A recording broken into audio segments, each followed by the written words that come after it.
बहुत बहुत मुबारक हो पाकिस्तान को कि पाकिस्तान ने ओडीआई सीरीज भी जीत ली। पाकिस्तान ने अपना तीसरा ओडीआई भी जीत लिया और सबसे मजे की बात इस टूर की ये थी कि पाकिस्तान कोई सीरीज हारा नहीं, बेशक वो फिर टेस्ट हो, टी20 हो या ओडीआई हो।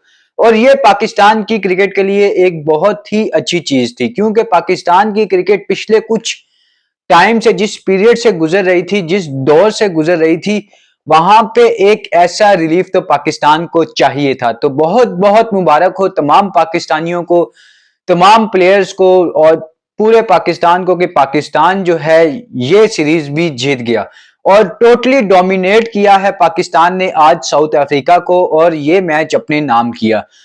बहुत कुछ है आज के मैच में भी बोलने को, लेकिन शुरू से शुरू करेंगे। जो हमारा काम है, जिस तरह हम शुरू करते हैं कि भाई मैच के बिल्कुल शुरू से लेके चलेंगे।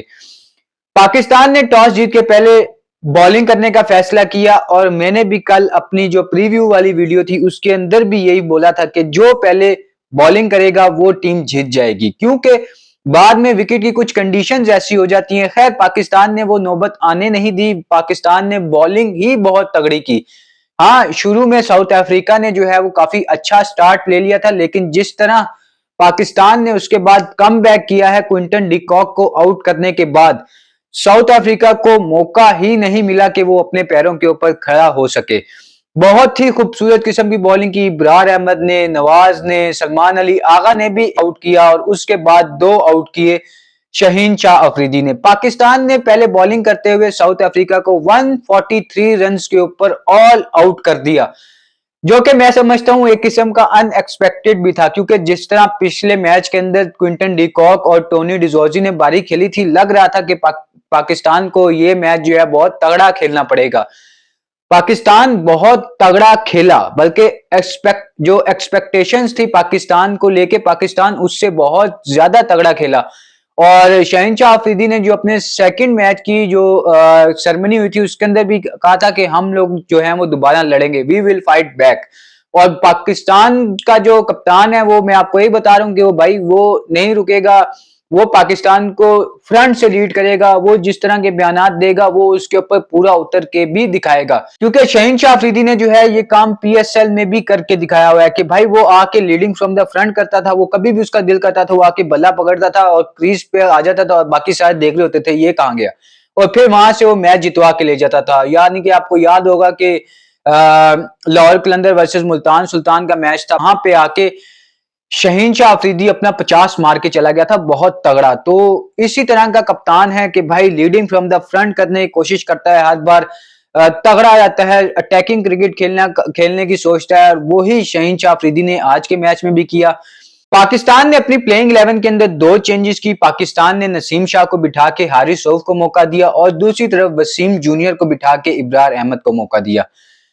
वसीम जूनियर के बारे में मुझे समझ नहीं आई कि क्यों वसीम जूनियर को बिठाया। हालांकि मैंने आपको कल ही बता दिया था कि वसीम जूनियर को बिठा देंगे, हारिस रऊफ को लेके आएंगे और इब्रार अहमद को लेके आएंगे, ये बात मैं कल के मैच में कर चुका था। लेकिन अगर आप देखें तो जो वसीम जूनियर ने एक बहुत लंबे अरसे बाद अपना एक मैच खेला था, उसने अपना इंपैक्ट डाला था। उसकी हर बॉल 140 प्लस थी, उसके अंदर उसने 8 ओवरों में 48 रन देके एक आउट भी किया था। तो मुझे नहीं लगता था कि वसीम जूनियर को बिठाएंगे, लेकिन जो टीम की सूरत हाल बता रही थी, क्योंकि हम लोग जो है दूसरे मैच में एक स्पिनर की कमी भी के साथ भी खेल रहे थे और साथ ही साथ फिर हारिस रऊफ का 2 मैचों बाद कम बैक भी होना था, क्योंकि जो आईसीसी है उन्होंने पाकिस्तान के हारिस रऊफ को 2 मैचों के लिए सस्पेंड किया था और दूसरी तरफ सूर्य कुमार यादव को 30% फाइन किया था और इसी तरह साहिबजादा फरहान को वार्निंग देके छोड़ दिया था। तो यही एक्सपेक्टेड था कि हारिस रऊफ टीम में आएंगे, लेकिन हारिस रऊफ ने कोई अपना इतना खासा इंपैक्ट डाला नहीं। उन्होंने अपने पहले ओवर के अंदर ही 12 रन खा लिए थे। तो पाकिस्तान का जो स्टार्ट था बॉलिंग के अंदर वो काफी बुरा था, यानी कि साउथ अफ्रीका ने काफी अच्छा स्टार्ट ले लिया था। उसके बाद जाके हमारे स्पिनर्स ने दिखाया कि भाई हाँ वो भी कुछ कर सकते हैं। उनका मेरे ख्याल में पहला आउट हुआ 72 रन के ऊपर प्रिटोरियस, जिन्होंने आज फिर 45 बॉलों के ऊपर 39 रन की 39 रन की इनिंग खेली, जिसके अंदर 4 चौके और 1 छक्का शामिल था। और सलमान अली आगा ने बहुत ही खूबसूरत किस्म का ट्रैप किया, प्रिटोरियस को और उन्हें आउट कर दिया। उसके बाद क्विंटन डी कॉक जिस तरह लग रहा था, जिस तरह उन्होंने अपने 50 रन किया, तो उसके बाद लग रहा था कि अब ये जो है दोबारा एक दफा फिर से अटैकिंग रेट तरफ जाएंगे और अपना एक और शो बनाने की कोशिश करेंगे। लेकिन वहां पे मोहम्मद नवाज ने उन्हें बहुत ही खूबसूरत बॉल किया। मैं समझता हूँ बॉल थोड़ा सा लो भी रह गया और सीधा उनके पैडों पे लग गया और वहां पे अपील हो गई और वो भी चल दिए। उसके बाद यहां से जो है वो गेम फिर गई। यहां से फिर सलमान अली आगा ने भी एक और आउट किया। उसके बाद इब्रार अहमद ने जितनी खूबसूरत किस्म की बॉलिंग की है, वैसे तो इब्रार अहमद भाई मिस्ट्री स्पिनर, वो आपको कहीं पे भी विकेट लेके दे सकता है, बेशक वो फिर T20 हो या ODI हो, क्योंकि इब्रार अहमद की फिंगर्स को रीड करना ना बहुत मुश्किल है। और इब्रार अहमद ने आज वाकई जिस तरह का रेस्ट के बाद वापस आके खेला है वो लाजवाब है। इब्रार अहमद ने बहुत ही खूबसूरत किस्म की बॉलिंग की है। इब्रार अहमद ने अपने 10 ओवर के स्पेल में 1 ओवर मेडन किया जिसमें उन्होंने 27 रन दिए और साथ ही साथ 4 खिलाड़ी उन्होंने आउट किए। उसके बाद सलमान अली आगा ने जो है वो 4 ओवर में 18 रन देके 2 आउट किए और मोहम्मद नवाज ने 9 ओवर में 31 रन देके 2 आउट किए। यानी कि आज जो सारी पाकिस्तान की तरफ से जो एक सेटअप बिठाया था वो बिठाया ही स्पिनर्स ने था, जिसके अंदर बहुत ही लाजवाब किस्म के आज हमारे स्पिनर्स चले अनएक्सपेक्टेडली। देखो इब्रार अहमद से हम उम्मीद लगा सकते हैं कि इब्रार अहमद ने जो है वो विकेट्स ली हुई हैं और मेरे ख्याल में ये अब इब्रार अहमद का जो है वो बेस्ट फिगर भी बन गया है ODI के अंदर कि उन्होंने 10 ओवरों में 27 रन देके 4 आउट किए हैं। तो भाई बहुत लाजवाब, बहुत खूबसूरत बॉलिंग की है। यानी कि एक टाइम पे जहां लगने लग गया था कि ये लोग अब 200-250 स्कोर तो मारेंगे ही मारेंगे, लेकिन वहां पे जितना प्यारा खूबसूरत हमारे स्पिनिंग डिपार्टमेंट ने आके बॉलिंग की है वो लाजवाब थी, बहुत ही प्यारा, अनएक्सपेक्टेडली इतने प्यारी बॉलिंग की है आज पाकिस्तान के स्पिनर्स ने। जिस तरह सलमान अली आगा ने आके पहला ब्रेक थ्रू दिया, उसके बाद फिर नवाज उनके ऊपर चढ़ गए, जिस तरह इब्रार अहमद उनके ऊपर अपने पूरे स्पेल में चढ़े रहे, वो खड़ा होने का मौका ही नहीं मिला साउथ अफ्रीका को। साउथ अफ्रीका वाले आ रहे थे जा रहे थे, आ रहे थे जा रहे थे, आ रहे थे जा रहे थे, ऐसा लग रहा है उधर रोटी खुली हुई है और जल्दी जल्दी वापस जाने ताकि रोटी ना खत्म हो जाए। तो इस तरह की बैटिंग की आज साउथ अफ्रीका ने। साउथ अफ्रीका ने काफी मायूस किया है, लेकिन भाई बहुत मजा आया पाकिस्तान को देख के जिस तरह पाकिस्तान ने फाइट बैक किया अपने दूसरे ODI में बहुत बुरी शिकस्त के बाद। यानी कि बहुत ही ज्यादा बुरी शिकस्त थी दूसरा ODI, जहां 40 ओवर में उन्होंने अपना टारगेट चेज कर लिया था और सिर्फ पाकिस्तान 2 आउट ही करने में कामयाब हो सका था, एक प्रिटोरियस और दूसरा टोनी डिजोर्जी। तो जिस तरह का फाइट बैक किया है बहुत ही लाजवाब, बहुत मजा आया पाकिस्तान को देख के। पाकिस्तान इस तरह का भी फाइट बैक कर सकता है और वाकई भाई पाकिस्तान एक ऐसी टीम है जो इस वक्त मरी हुई है और अचानक से जैसे ही नमाज जनाजा अदा होने लगता है तो भाई ये बंदा खड़ा हो जाता है एकदम से कि अभी मैं जिंदा हूं, अभी मेरे को जीना है। और तो भाई बहुत ही क्लासिकल, बहुत यानी कि अनएक्सपेक्टेडली, आज अल्फाज ही नहीं है कि पाकिस्तान जिस तरह की बॉलिंग कर गया है साउथ अफ्रीका को, जिस तरह पिछले मैच में मार खाने के बाद इतना अच्छा बॉलिंग के अंदर कम बैक कर गया। यानी कि पिछले मैच में तकरीबन सबको ही बॉलिंग मिल गई थी, सिर्फ बाबर आजम, रिजवान और फखर जमान ही रह गए थे, बाकी सब हरबे हम लोगों ने आजमा के देख लिए थे सारे के सारे के भाई किसी ना किसी तरीके से हमें एक ब्रेक थ्रू मिल जाए, क्विंटन डिकॉक आउट हो जाए, किसी ना किसी तरीके से टोनी डिजोर्जी आउट हो जाए, लेकिन वो कल नहीं पकड़े गए थे। और जिस तरह का आज पाकिस्तान ने उन्हें पकड़ा है, ऐसे यहां से पकड़ के रखा हुआ था आज पूरे मैच के अंदर पाकिस्तान के बॉलर्स ने साउथ अफ्रीका को, और छोड़ने का नाम नहीं लिया। 143 रन के ऊपर ऑल आउट कर दिए। फिर जारी बात है नीचे से आके शहनशाह अफरीदी ने कहा भाई जल्दी जल्दी मुकाने वाली करो, क्यों लंबी कर रहे हो। शहनशाह अफरीदी ने 2 बॉलों के अंदर 2 आउट किए और पूरी की पूरी टीम को 143 रन के ऊपर ढेर कर दिया।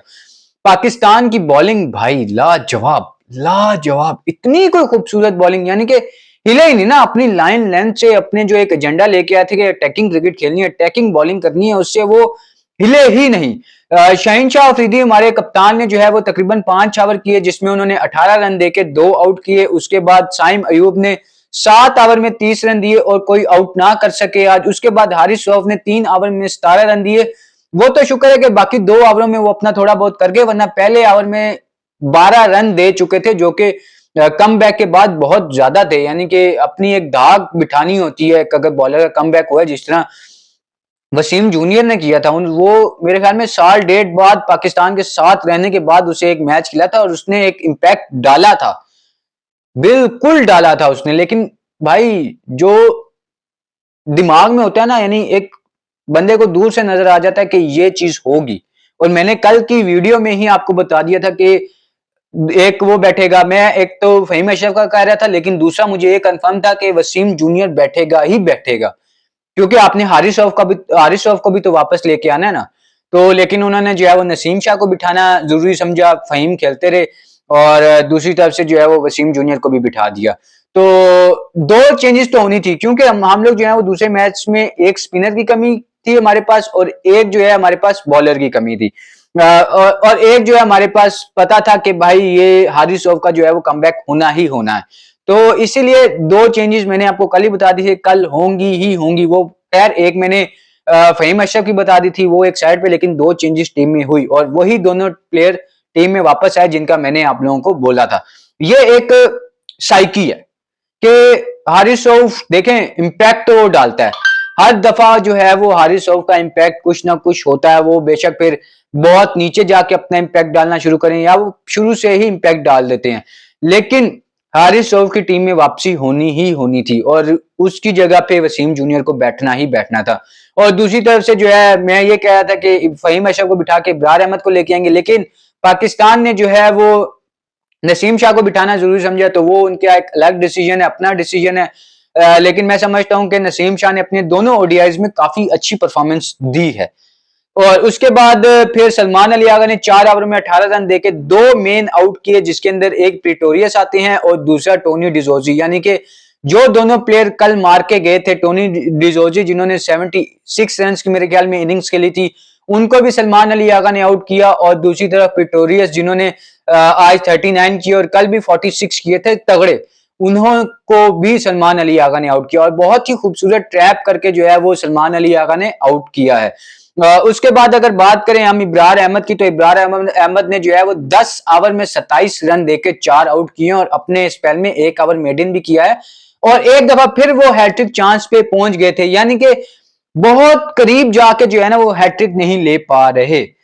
एक दफा पहले भी हुआ था कि वो हैट्रिक के बहुत करीब पहुंच गए थे और वहां पे जाके एज लग गया था, मेरे ख्याल में T20 के अंदर ये हुआ था।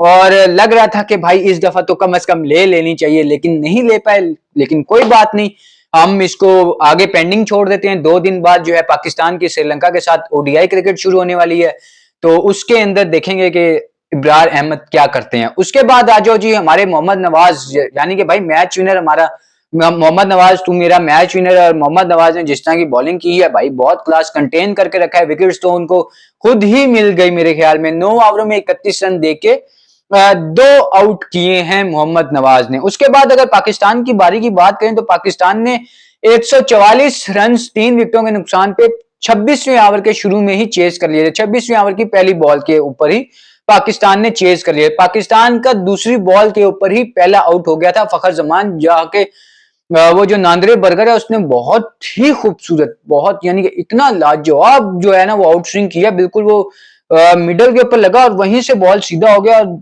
पैड और बैट के दरमियान में से निकल के फखर जमान के डंडे हो गए। एक दफा फिर से फखर जमान जो है वो 0 के ऊपर आउट हो गए। तो मेरे ख्याल में पिछले मैच में 1 किया था मेरे ख्याल में, या शायद पिछले मैच में भी 0 किया था, और इस मैच के अंदर भी 0 के ऊपर आउट हो गए। उसके बाद है बाबर आजम। बाबर आजम ने जो है बहुत बहुत मुबारक हो सबसे पहले तो बाबर आजम को कि उन्होंने अपने इंटरनेशनल 15,000 रन मुकम्मल कर लिए। भाई माइलस्टोन है ये, 15,000 सिर्फ लिखने में आसान लगता है, जब ये बनाने जाओ ना, जब ये ग्राउंड में उतरो तो एक एक रन की वैल्यू नजर आती है, समझ आती है कि यार कितने मुश्किल होते हैं ये स्कोर बनाना। और 15,000 स्कोर खुद ही बोलता है कि भाई ये एक स्कोर है, 15,000 इंटरनेशनल स्कोर। फिर आप जो मर्जी बोलो, मुझे को घंटा फर्क नहीं पड़ता। आप बोलो जी बी टीम के खिलाफ बनाए हैं, सी टीम के खिलाफ बनाए हैं, जिम्बाब्वे के खिलाफ बनाए हैं, इसके खिलाफ फलाना डमकाना, बाढ़ में गए सारे वो जो बोलते हैं भाई इसके खिलाफ बनाए, मेरे को घंटा फर्क नहीं पड़ता। 15,000 रन बनाए हैं, यही बहुत है। तो 15,000 सारे के सारे तो छोटी टीमों के खिलाफ नहीं ना बनाए होंगे, है कि नहीं? तो भाई बहुत बहुत मुबारक हो बाबर आजम को। बाबर आजम ने जो है आज 27 रन किए 32 बॉलों के ऊपर, बहुत ही ज्यादा अनफॉर्चुनेट रहे, बहुत ही ज्यादा। देखो एक बात तो है, हमें ये समझ आ गई कि बाबर आजम जो है वो आउट ऑफ फॉर्म तो नहीं है। बिल्कुल भी कहीं या इतना रत्ती बराबर भी कहीं महसूस हो ना कि Babar Azam out of form है। समझ में नहीं ना आ रहा कि बाबर आजम के साथ हो क्या रहा है। कहीं एक सेकंड के लिए भी ना, जिस तरह आप देख लो बाबर आजम ने जिस तरह के आज चौके मारे, जिस तरह वो रनिंग बिटवीन द विकेट्स कर रहे थे, जिस तरह वो अपनी बॉल को मिडल कर रहे थे, कहीं से नहीं लग रहा था कि बाबर आजम जो है वो आउट ऑफ फॉर्म है। टी20 के अंदर भी ऐसे ही नजर आया, हमें टेस्ट के अंदर भी ऐसे ही नजर आया, हमें ओडीआई के अंदर भी ऐसे ही नजर आया कि कहीं से नहीं लगा कि बाबर आजम जो है वो आउट ऑफ फॉर्म है। लेकिन पता नहीं क्यों एक टाइम पे था कि बाबर आजम थी, बाबर आजम, बाबर बाबर, आज भी बाबर आजम ही है, बाबर बाबर के नारे ही हैं। जो पूरा ग्राउंड भरा हुआ था ना आज भी, तीनों मैचों के अंदर, बकायदा आप कह लो कि 6 मैचेस के अंदर, या आप 8 मैचेस पूरे कर लो, तो जितना भी क्राउड आया था ना उसके अंदर से 75% अवाम जो थी ना वो सिर्फ बाबर आजम को देखने आई हुई थी, क्योंकि बाबर आजम नाम ही काफी है, ब्रांड है बाबर आजम इस वक्त। कोई माने ना माने, बुरा पैच हर किसी के ऊपर आता है, जितने से जितना बड़ा मर्जी प्लेयर बड़ा निकाल के देख लो, bad form, bad patch, hard luck, जो मर्जी नाम दो, हर प्लेयर के ऊपर वो आया ही आया है। तो अभी बाबर आजम के ऊपर आया हुआ है, तो मुझे इसका दुख नहीं है, आना चाहिए ताकि बंदा उसके ऊपर काम कर सके कि मैं क्या अपने अंदर मजीद बेहतरी ला सकता हूं। लेकिन बाबर आजम की बेहतरी लाने के चक्कर में ना, वो जो हमारा एक बाबर आजम था ना, जिसकी एक क्लास थी, जिसकी टेक्निक थी, जिसकी भाई हर शॉट के अंदर एक क्लास, एक टेक्निक नजर आती थी, वो आहिस्ता आहिस्ता गायब होने लग गई है। क्यों? क्योंकि उसके ऊपर जो है वो एक प्रेशर डाल दिया गया है कि भाई आपने जो है वो तेज खेलना है, स्ट्राइक रेट आपका अच्छा होना चाहिए, फलाना डमकाना, आप छक्के नहीं मार सकते हो, ये वो XYZ, ये सब कुछ जो है बाबर आजम को जो है वो खराब कर गया है। कोई इस बात को माने ना माने, लेकिन मेरा दिल अंदर से कहता है कि ये सब चीजें, यानी कि स्ट्राइक रेट तेज करो, हालांकि स्ट्राइक रेट 130 का टी20 के अंदर काफी अच्छा है भाई, मुझे कोई एतराज नहीं है बाबर आजम के 130 के स्ट्राइक रेट से। बाबर आजम ने पाकिस्तान को बहुत सारे मैचेस जितवा के दिए हुए हैं स्ट्राइक रेट से, बेशक वो फिर वर्ल्ड कप के अंदर हो, अगर आप कहोगे वर्ल्ड कप के अंदर नहीं जितवा के दिए तो भाई मेरे मुंह पे तमाचे मारो आके। इंडिया वर्सेस पाकिस्तान, या पाकिस्तान के लिए इंडिया को 3 दफा उसने नहीं हराया, तो मेरे मुंह पे आके तमाचे मारो कि नहीं जी तुम गलत कह रहे हो। तो बाबर आजम ने करके दिए हुए हैं, और बाबर आजम को हम पता नहीं क्यों विराट कोहली और बड़े बड़े प्लेयर से कंपेयर करने लग जाते हैं कि बाबर आजम और विराट कोहली का क्या कंपैरिजन निकलता है। कोई कंपैरिजन नहीं निकलता यार। विराट कोहली कितने बड़े बड़े प्लेयरों के हाथों से निकल के आया है, सचिन तेंदुलकर, वीरेंद्र सहवाग, गौतम गंभीर, उसके बाद राहुल द्रविड़, उसके साथ उसका रोहित शर्मा होता था, उसके बाद उसके पास MS धोनी था, युवराज सिंह था। तो इतनी बड़ी टीम, इतने बड़े बड़े प्लेयर के हाथों से निकल के एक बंदा आया हो ना, तो समझ में आती है कि जी फिर आप स्कोर ना करो, फिर आप जवाब दो उसका। लेकिन बाबर आजम के साथ था कौन? आप मुझे कोई एक ऐसा प्लेयर बताओ जिसकी हम मिसालें देते हैं या जिसके बारे में हम बोलें कि यार ये बंदा जो था ना, ये बहुत तगड़ा बैट्समैन था। कोई भी नहीं है, नॉट अ सिंगल वन भाई, कोई एक नहीं। हफीज एक मीडियोकर प्लेयर था, शुएब मलिक एक मीडियोकर प्लेयर था, सरफराज अपने कप्तानी से पहले बहुत तगड़ा था, लेकिन उसने लड़कों को डेवलप करने के चक्करों में अपनी बारी छोड़ दी। वो 8वें 9वें नंबर के ऊपर भी आके बारी करता था। वो गिला है मेरा उससे कि क्यों, अगर तो वो अपने नंबर के ऊपर बारी करता ना, मैं समझता हूं कि जो उसका कैरियर 2019-20 के अंदर जो खत्म हो गया ना, वो उसका कैरियर चला जाना था अभी, शायद जाके 22-23 में जाके शायद खत्म होता मेरे हिसाब से। लेकिन लेकिन लेकिन सरफराज अहमद ने जो है वो प्लेयर बनाने के चक्कर में ना, बाबर आजम को बनाने के चक्कर में इमाद वसीम को भी उसने ऊपर मौके दिए, बहुत सारे प्लेयर्स को जो है सरफराज अहमद ने अपने से ऊपर रखा ताकि कोई प्रोडक्ट निकल सके, और उसके अंदर एक निकला बाबर आजम। कोई माने ना माने, लेकिन बाबर आजम निकला। और अब अगर बाबर आजम के ऊपर डाउनफॉल है, तो बजाय इसके कि हम उसको सपोर्ट करें, हम लोग उसकी मट्टी पलीत करने के पीछे लगे हुए कि भाई बाबर आजम की जो है ना वो मट्टी पलीत करके रख दो। इस तो ये तो हो गई बात बाबर आजम के ऊपर। अब बात करते हैं जी कि हमने इस पूरी सीरीज के अंदर से क्या निकाला। हमने इस पूरी सीरीज के अंदर से एक प्लेयर निकाला जिसका नाम है साइम अयूब। साइम अयूब ने एशिया कप के अंदर बहुत ही बुरी परफॉर्मेंस दी थी। उसके बाद जब वो वापस आए टेस्ट के अंदर तो उनके बल्ले से थोड़े से रन निकले। उसके बाद जब वो T20 में गए तो उन्होंने एक काफी अच्छी इनिंग्स खेली, बहुत ही तगड़ी इनिंग खेली, लेकिन उसके बाद फिर वो जो है वो 0 के ऊपर आउट हो गए। और जब वो आए ओडीआई के अंदर तो भाई अनबिलीवेबल यार, बहुत ही तगड़ा खेला, बहुत ही, मेरे ख्याल में 137 है और उसके बाद 250 हैं। तो मुझे लगता है कि भाई now he is back in form, क्योंकि जिस तरह की उसने शॉटें मारी हैं आज भी, आप देख लो वो कहीं से लग ही नहीं रहा कि भाई वो अब आउट ऑफ फॉर्म है। तो अब वो एक है मेच्योर प्लेयर। आपने वो छक्का देखा, वो जो उसने बॉश को पहली बॉल के ऊपर ही मारा, स्क्वायर लेग के ऊपर छक्का, वो तारा बनाया उसने, इतना प्यारा छक्का, इतना खूबसूरत छक्का। वहां पे वो जो एक लेबल लगा हुआ था ना कि Saim Ayub out of form है, वो सारा लेबल मिट गया उसके ऊपर से, बिल्कुल भी कहीं से 1% भी नहीं लगा आज भी कि वो आउट ऑफ फॉर्म है भाई। यानी he is now officially back in form और अब हम उससे स्कोर की उम्मीद कर सकते हैं। बहुत ही तगड़ा प्लेयर बनेगा ये, अगर इसी तरह खेलता रहे बहुत ही बड़ा प्लेयर बनेगा ये, बहुत ही, क्योंकि ये खुद ही कहता है ना कि अगर मुझे नंबर 1 प्लेयर बनना है तो मुझे बाबर आजम को सामने रखना है। क्यों रखना है? क्योंकि बाबर आजम जो है वो दुनिया के बेस्ट प्लेयर्स में से एक प्लेयर है। तो अगर साइम अयूब को नंबर 1 रखना है तो उसको अपने सामने बाबर आजम को रखना है, ये वो बात खुद कहता है। तो जिस तरह वो जा रहा है, जिस तरह की उसने ओडीआई के अंदर इनिंग्स खेल दी, जिस तरह उसने T20 के अंदर एक इनिंग खेल दी, तो भाई अब कहीं से भी नहीं लग रहा कि वो आउट ऑफ फॉर्म है। तो पाकिस्तान ने जो है ये मैच 144 रन जो थे ये 26वीं ओवर की पहली गेंद के ऊपर चेस कर लिया, जिसके अंदर साइम अयूब ने 70 बॉलों के ऊपर 77 रन की इनिंग खेली। 70 balls and 77 run he made, including 11 force and 1 6। और वही एक छक्का था जो उसने कॉर्बिन बॉश को मारा, बहुत ही तगड़ा छक्का। बाबर आजम बहुत अनफॉर्चुनेट है, मैं बाबर आजम के ऊपर सॉरी फॉर दैट, पर मैं मजीद बात करना चाहूंगा। लेकिन बाबर आजम जो है बहुत अनफॉर्चुनेट है। लेकिन अगर आप देखो तो उससे पहले जो एक चौका हुआ था बाबर आजम ने, उसके ऊपर भी स्टार्ट जो है रनिंग का थोड़ा स्लो लिया था, और जो जिसके ऊपर वो आउट हुए उसके ऊपर भी जो रनिंग का स्टार्ट था उसमें उन्होंने पहला सिंगल बहुत स्लो किया था। और अगर वो फिर तीसरे रन के ऊपर भाग गए थे तो एज अ क्रिकेटर, देखो मैं भी क्लब लेवल तो खेला ही खेला हूं ना, तो इतनी समझ लग जाती है कि भाई अगर बॉलर फील्डर थ्रो करे ना तो बैट्समैन को पता लग जाता है मैं आउट हो जाऊंगा या मैं बहुत क्लोज हो जाऊंगा। ठीक है, और बाबर आजम को भी अगर पता लग गया था कि मैं बहुत क्लोज हो जाऊंगा तो बाबर आजम को चाहिए था कि वो डाइव लगा देता। बाबर आजम से हमने पहले भी देखी है, इसके अंदर हम ये नहीं कहेंगे जी बाबर आजम डाइव नहीं लगाता, बाबर आजम डाइव लगाता है, और बाबर आजम को लगा भी देनी चाहिए थी। और कोई एक्सपेक्ट भी नहीं कर रहा था कि बाबर आजम जो है वो आउट हो जाएगा, क्योंकि किसी ने वो अपील ही नहीं की थी, तो पता नहीं पेंडिंग डिसीजन कहां से चला गया। तो खैर वो तो चला गया।